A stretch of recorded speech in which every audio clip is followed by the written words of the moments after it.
All righty. Thank you guys so much for joining us on another episode of Stimulus Sundays.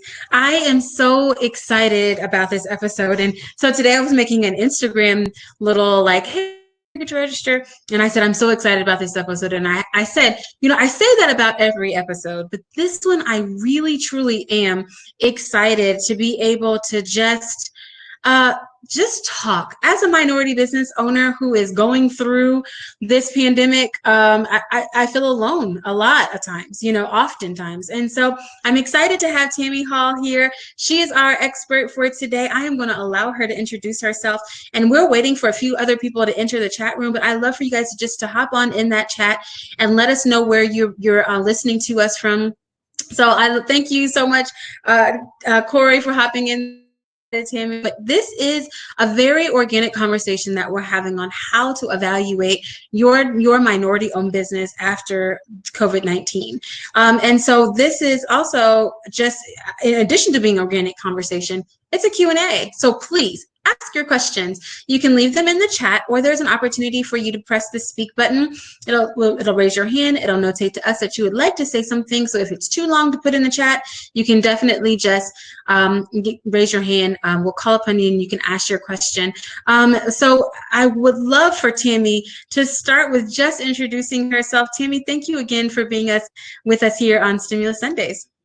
Oh, thank you. It is such a pleasure for me to be here. And I am coming to you today from Durham, North Carolina, the great state of North Carolina. Love it. Where I have the awesome pleasure of serving as the director for the Office for Historically Underutilized Businesses under our governor, Governor Roy Cooper, Department of Administration, and where we have a wonderful Secretary of Department of Administration, Secretary Michelle Sanders. And so I am delighted to be here on your show this afternoon. Awesome. Thank you so much for joining us. So Tammie and I met because I stalked her on Instagram and on LinkedIn, and I was really intrigued because you really have a passion, and I think this is a word that you've used, but I've definitely been able to see this, a passion for minority-owned businesses and where we've come from, where we are, and what our future looks like, and I'm very concerned, now that we're in the midst of, of a pandemic, which none of us have ever been here before. We don't know. There's no handbook or manual to tell us how to navigate this, but we're concerned as to how we're going to get back to business. And this is, we're walking into our 16th year of business with joint effort. It's been the best part of my professional life.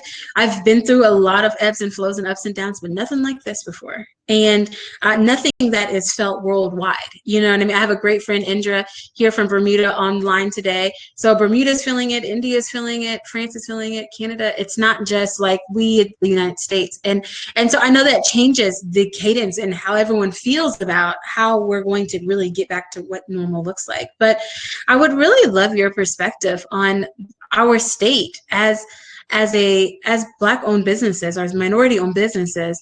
We had it hard before, but we're looking for hope and perspective. What is it looking like, and what kind of services are available to us to really help us get our sheer footing? Right. So I believe that everything you've said is totally true. We are in the midst of a crisis, a pandemic that we've never experienced before. Minority and women-owned businesses have been through trials and tribulations before.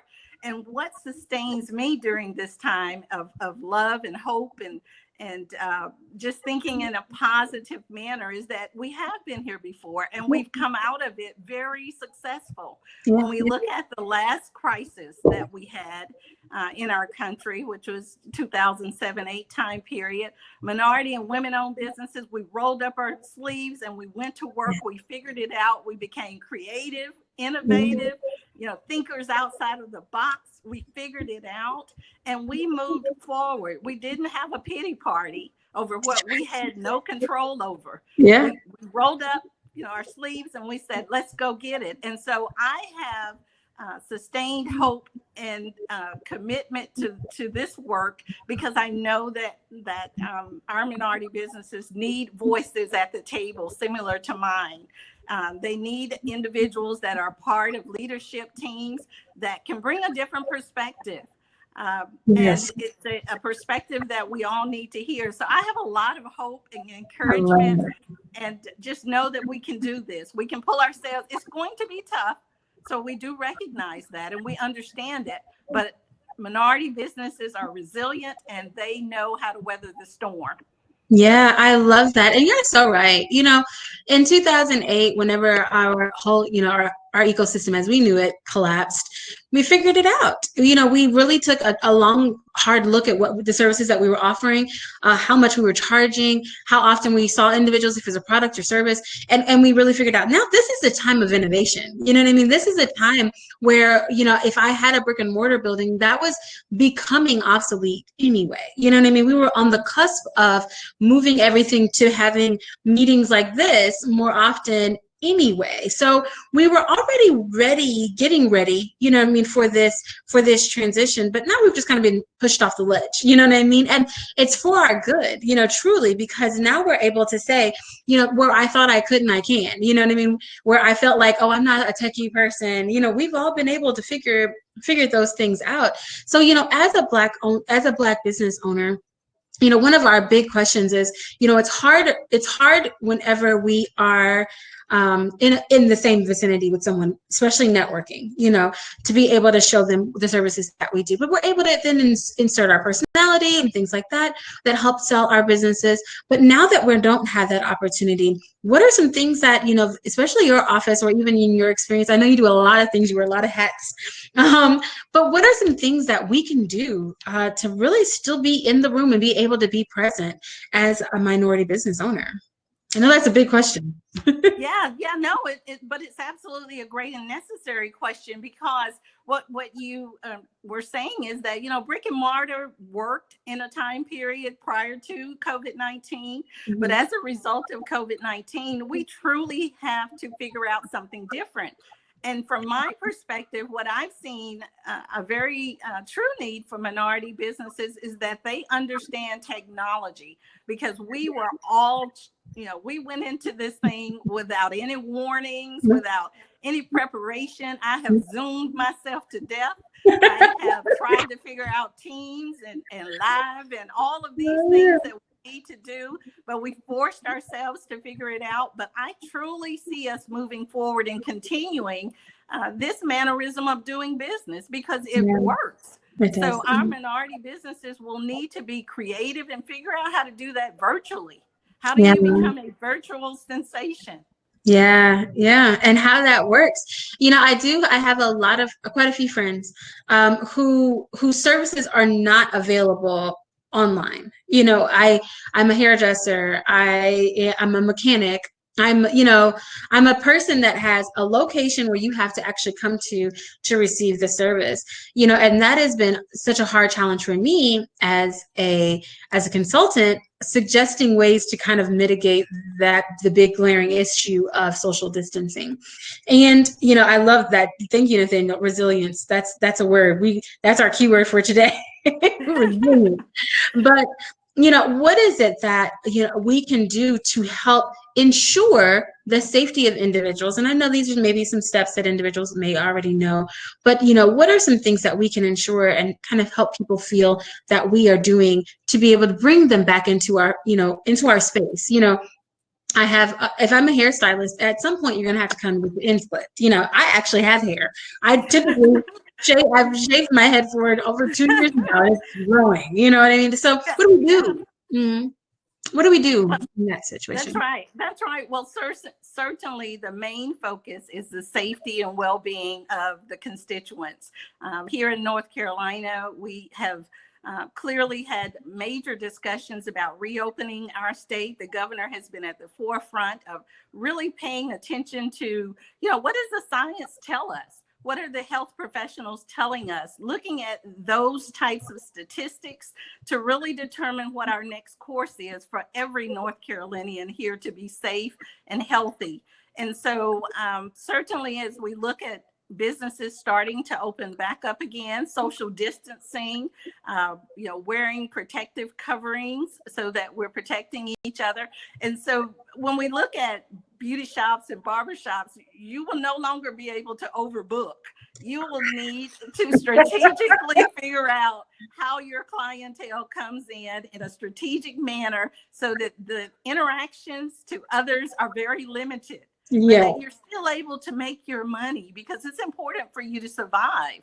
Sure. And we do understand that some of our mom and pop shops, they survive by personal interactions. I think when we look at statistics, we have seen that those that have been impacted the most were those that provided personal services. And, we understand that because we truly have had to social distance and be cognizant of our surroundings. And so certainly as we move back into opening, and we're moving very closely here in North Carolina around determining whether we go from phase 1 to phase 2 based on scientific measures. But I do believe that moving forward, yes, there will be a lot of emphasis put on the ability to social distance, the ability to wear coverings that protect each of us, because, the scientists are saying we're going to see another round in the fall. I know. So it is imperative that we begin now to figure out, number one, do our minority businesses have the protective, do they have access to the protective equipment, items that they need, masks, gowns, do they have access? Do they have access to community testing centers? Right. So that we can constantly understand, what's in the environment, what's out there. Yeah. So it's definitely a new norm for all of us. I know that some people don't like new norm, but I'm calling a spade a spade. It's a new normal for us. Yeah, it is. It is. And what's interesting is someone in the comments said, are we taking a dig at hairdressers? Yes, because we've sat in the hair salon for 4 hours waiting for our wash and press, and our appointment was at 2. But truly, those are things that we were normal before, and we're not going to be able to do those things anymore. You know what I mean? That's right, but that's true, but that's where I learned all of the latest and greatest in terms of information in the community. We was right there in the beauty shop. So it is certainly not a dig at beauty shops or barber shops, but we will have to figure it out differently. We'll have to figure out how to continue to get that information and stimulate ourselves as well as we were in the shops before. All around us. Because that's where you get all your news. Who did what? Who got married? That's our self-care space. That's right. That's going to definitely be interrupted, which is going to be a major loss. One of the things that I wanted to get to before I get to another question is that, with you working with HUD, there's so many houses and opportunities right now with the housing market to perhaps be able to identify real estate for individuals to be able to purchase or to I'm a very big component on, you have $5, I have $5 together, we have $10, we can go into this, into this business together, or purchase this location together. Is that something that the office that your office is really looking at? And is that something that we as minority business owners may need to look at to diversify the services that we offer? I'm very big on diversification, and last week on our episodes we talked so much about ensuring that your portfolio is as diverse as possible, because we don't know what sector is going to be affected again, if we ever are affected again. Because no one would ever think that restaurants would be closed. You know what I mean? Like, that's a necessity. We're Americans, guys. We eat out. You know what I mean? That's what we do. But now we have, we never thought we couldn't go to Sally's and get hair color. We never thought we'd have to go in 5 at a time to a grocery store. You know what I mean? So when you think about what my diverse business looks like, it's so hard to figure those things out. But real estate is something that does seem to stand true. Is that something that your office is really looking at, ensuring that we know the opportunities that are there to be able to take advantage of those? Right. So there are many times when, our office interacts with the real estate component of what's going on in North Carolina. But for our particular office, we're focused on every industry across the board. So it's just that, HUD type related issues do come underneath our umbrella to a certain extent. But I would say to minority and women-owned businesses, particularly our Black-owned businesses, we should always be just a step away from diversifying and moving into another mode of action. So regardless of what our specific areas are, we should always be lifelong learners in terms of understanding what the latest and greatest trends are, making sure that we are familiar with any of the upcoming conferences, virtual training sessions that gives us some indicating of if we need. I always tell people we're good at bobbing and weaving. We know how to make it happen. Yeah, we do. So I always say that for minority business owners, stay in the loop of what's going on so that if you need to transition, you can figure out how you transition, fairly quickly in a moment's notice, but mainly just being mobile enough that you never get too comfortable providing one service to one industry. Because in a matter of time, like COVID-19, that particular service industry is gone. And now you need to figure out something else. So always keep, yourself in, I always say, keep your eggs in several baskets and make it work. Because maybe now, before you were doing a lot more private sector work, and COVID-19 hit, private sector pretty much shut down. Government, we declared many things essential. Construction, for instance, remained. So construction industry has been essential. So many of the minority businesses, which we have a lot of subcontractors in the trade areas that have performed extremely well, that industry was allowed to continue with several types of modifications to include, social distancing and mask and all of those types of things that were required, but they were able to continue to move forward.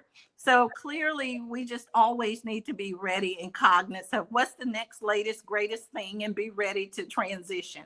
Yeah. And that's the part that makes me wish I had that crystal ball, just a little crystal ball. I would be able to know what sector would not be affected the next time this happens. You know what I mean? Because there was a time where minority business owners were really looking at government contracts, and that was just where you were going to find, this is what the way that you're going to get your reparations, get you some good government contracts. And then 2008 happens, and then we all lose our government contracts. You know what I mean? And then we still waiting on our 40 acres and a mule. So any day now, my mule's going. That was the alleged idea. You know what I mean? So it's so hard to identify what eggs to place your what baskets to place your eggs in. But I love that what you're saying is that this is the time to really take a look at industries that have not been affected, or industries that are just cannot be. You know what I mean? Like when you start looking at how we're doing food service and grocery delivery and things like that, we're going to, it's so interesting how quickly we can find our new normal. You know what I mean? Like I can't live outside of my office, and now I'm like, I don't ever want to go back to work, in a building. That's right. Right. Yeah, man, they say it takes 21 days to make a habit, but for some of us, it can take even less. And so when we're looking at, in-house printer services, it's so random. Our cell phones broke not too long ago, and someone came to the house to do a repair on my husband's phone. You know what I mean? And we're getting away from you coming here to us coming to you. You know what I mean? It's more. And so looking at those things, if I were to create a forecast, any type of touch service that we can offer that actually allows me to be able to provide this service in-house on call, I think would definitely be an industry where we're needed. But about real estate specifically, do you have any insight on how real estate is doing, or is that something, it's expensive. It's not something that you just decide, oh, today I'm just going to get into real estate. You know what I mean? But, is that something that, when we look at buildings that are not going to be able to be occupied any longer, with our mortgage rates where they are currently right now, Is that something that we as consumers perhaps, should look at the way that we diversify? Well, absolutely. Of course, now that we're in COVID-19 and the crisis, it's probably a better buying market than it is seller's market. Yeah. And so, certainly, where the opportunity exists for us to look at. The only thing is that for me, because I've spent a lot of time in construction, when you start to look at older buildings and the types of things that come along with that, whether that's asbestos or other types of things, it becomes a concern for me because we're already dealing with COVID-19, and Right. now we're looking at the buildings that are available. Certainly more modern structures are going to be needed, certainly, but this time is more of a buyer's market than it is a seller's market, and there are plenty of properties out there. That is not my forte area, so I'll be very clear, but I do have properties, and so I tend to follow the market and see exactly what exists. So, Yeah. but real estate is something that that's how we build wealth in our communities, in our Black communities. And so certainly if the opportunity exists and there is a building that someone could acquire for much lesser price to begin to rethink whatever their business structure may be. Just look at how we were able to have some of the automobile dealerships or manufacturers turn to now making gowns and masks and things of that nature. I mean, this is a crisis that we will have for a substantial period of time. Yeah. And I know that in our state, we have been working very, very hard to get the PPE equipment that we need. Yeah. And so I would surmise a company out there needs to focus on how do you now transition and turn your manufacturing company or your warehouse into something that can begin to produce these types of items, because we're going to continue to need them. We're going to continue to need them. Yeah. I'm going to get to one of our questions, but it's so interesting that you say that because my husband got a message from his barber. And he was going over the list of things that they needed to do in order to be seen at the barbershop. And one of them was to change the smocks that he wears whenever they cut their hair in between each individual. And to think of how much that is going. Exactly. I'm just thinking of I'm just going waste management. I'm like, how are we going to be able to even keep up with the demand? It's going to be amazing. So one of the questions is, what do mental health businesses need to know from you? The PPE town hall did not help me. Right. So the PPE, are they talking, I wonder, about small business administration? Probably. Yeah, I would assume. Yeah. So there were, as the country knows now, that when the CARES Act was passed, there was a large amount of funding sent to SBA for small businesses. And quite honestly, the capacity for that funding went really, really fast. And it went fast because companies that had 500 employees or less were eligible for those funds, which means you could have had a Marriott.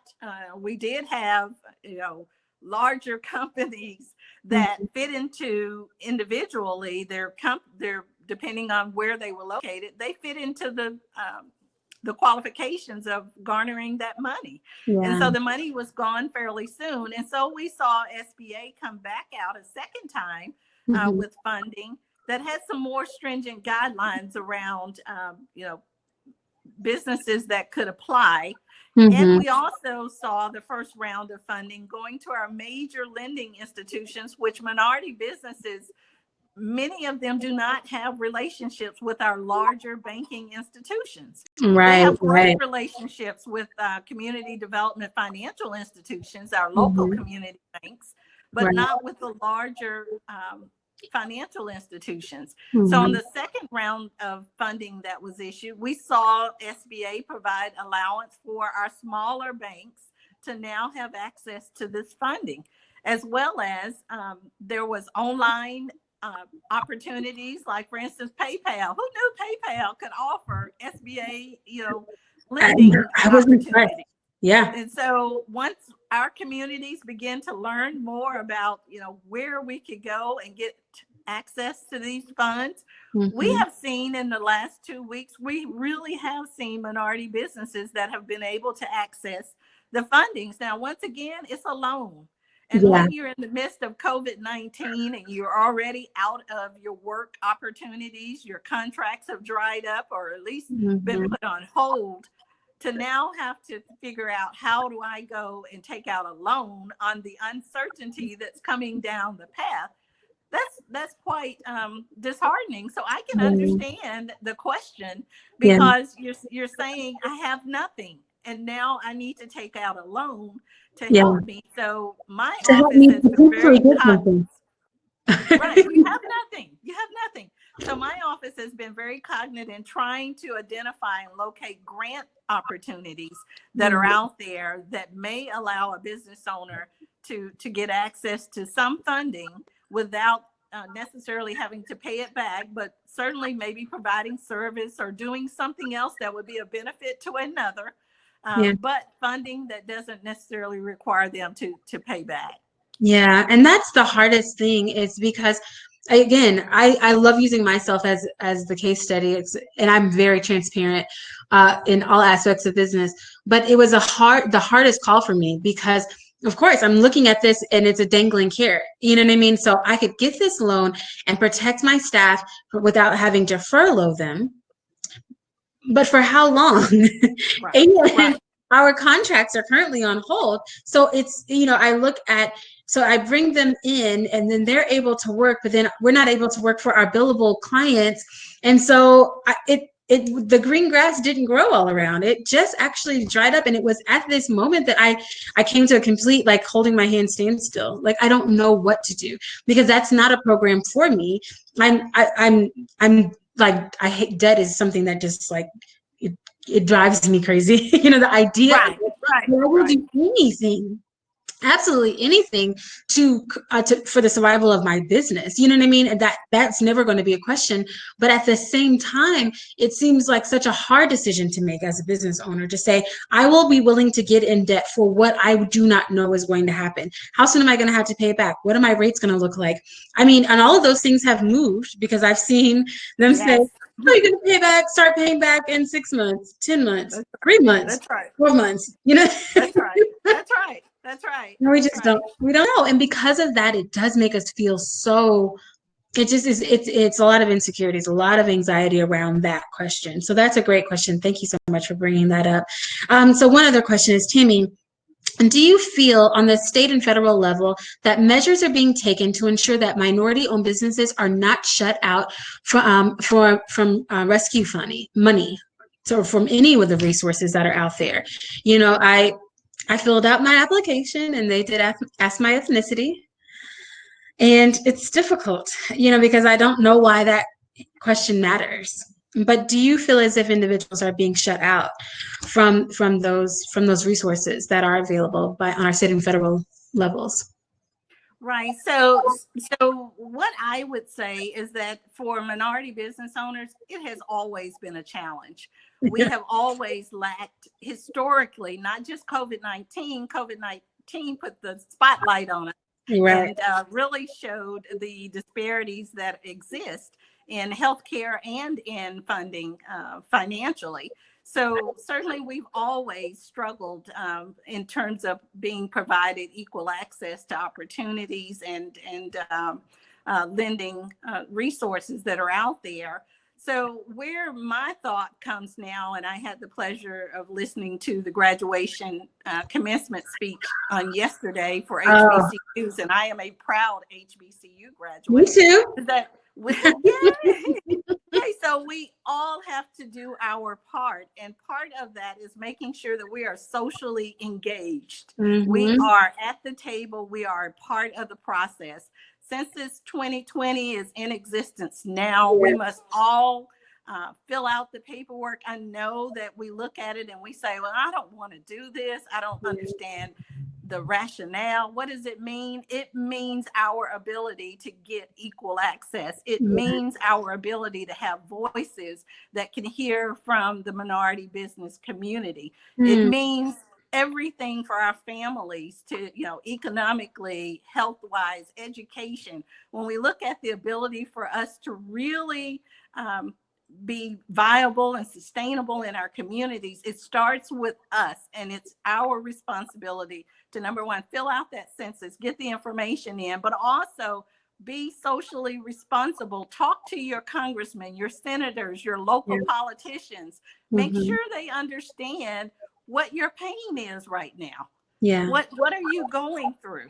Because ultimately they have the final say so in much that we can do. It's okay for me to be at the table. I will be there, and I will be a loud voice at the table, but I need more than just me at the table. There needs to be more of people of color in general in positions of access and influence. Yeah, to really truly make that sustainable, long-lasting difference. I love that. I love that. So the thing that I want to leave us with today is we talked about innovation, we talked about pivoting, we've talked about diversifying, but I hate this, and I've heard this so often, as we as minorities tend to not work together. I've heard all the analogies of crabs and buckets and all of these things, but this is really a time for us to really pull our resources together, pull our innovation, our ideas together to identify a way to come out of this better. You know what I mean? Because again, what does coming out of this better mean? What does it look like? None of us know. None of us knows. We don't have a crystal ball. But truly, what we do know is that we've been needing to work together better forever. You know what I mean? So if you own a tire company and I own a tow truck company, we should exclusively be working together. If you create smocks and I own a barbershop, then why aren't we together working together to make each other's businesses stronger? And that's something that I feel inspired by. I feel that I am starting to see. It's making me say, like, finally, we're actually saying, like, I have this service and you have this service. Why don't we work together to make each other better, stronger? And we don't have to worry about who's first and who made their first million first. You know what I mean? Like, let's make a million together. You got a million, like, we got two. You know what I mean? Right. And maybe we'll be in Forbes, or maybe somebody will recognize us for the good that we've done, or maybe my child will see it, or my neighbor will see it, and they will know that they can because we are doing. You know what I mean? We can't do what we can't see. It's absolutely impossible. It's absolutely impossible to do. So this is the time to really get deep within and figure out how we as a community can actually strengthen each other, because we're never going to be able to get ahead, to get not even, maybe never ahead, you know what I mean? But even kind of parallel, if we don't start working together, and that's across the board. I'm not talking black on black. I'm talking about people on people. Let's figure out how it is that we can work together as women, how we can work together as minorities, how we can work together in communities to really be able to strengthen each other. So that is something I definitely want you all to consider this week as we're going through this week, is how that is going to happen. Is that something that you've been seeing in your office that individuals are doing a little bit more of? Yes, and I have truly been a proponent of us doing more joint venturing, more teaming, more relationship, just coupling up and partnering with our resources to make sure that we have a holistic offering of whatever the opportunity may be. I just think, for us, it's always a challenge. So I always say that if it's just one of me, meaning one ethnic person of color in the room, that's not good enough. If there's one female at the table, that's not good enough. So we have to figure out ways to bring others with us to where we offer a holistic team of options that can be the answer to the solution. And we do that best when we reach out and we partner. There's so much more. The opportunities are more plentiful. It's a better way of doing business. And then that way, all of us can have this win. We all walk away with a big win at the end of the table. And that's what it's all about. But I think truly COVID-19, this pandemic, the crisis, it will require us to figure out, how can we joint venture? How can we partner up and provide a holistic trade to whomever it is that we want to focus in on for business opportunities. And I know minority businesses know how to do that very, very well. We do. We do. We have to be intentional about it because, again, it's easy to see individuals that want to do business with us. You know, I have in my inbox every day, you know, I would love to do this with you. Can we do it? And again, I'm not individuals that look like me, but if we get intentional about it, if we're mindful of it, if we make it a priority, you know, we can actually do that. So that is something that I hope that you all will take away from this conversation of Stimulus Sundays.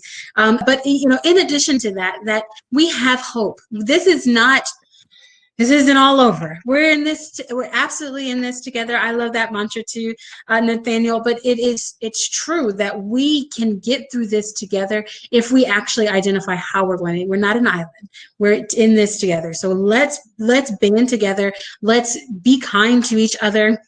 Let's actually try, you know, let's actually make a conscious effort to just try, because this is a part of this is how our life is going to look.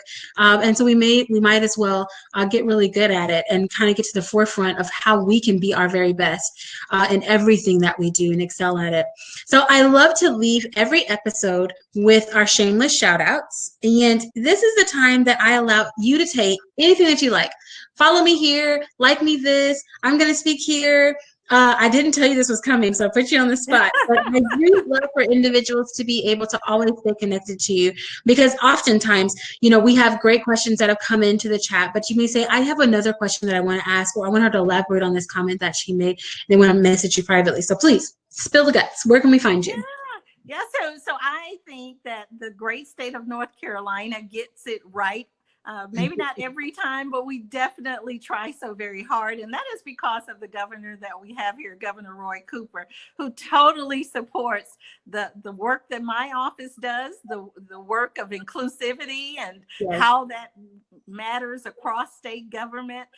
We have I know for a fact we have the most diverse cabinet ever in the history of North Carolina. Wow. So we have the right people in place to help make sure that we have minority and women-owned businesses at the forefront of what we do here. But I would like to just ask the listening audience, if they Google North Carolina Hub, HUB office, that's how they get to me.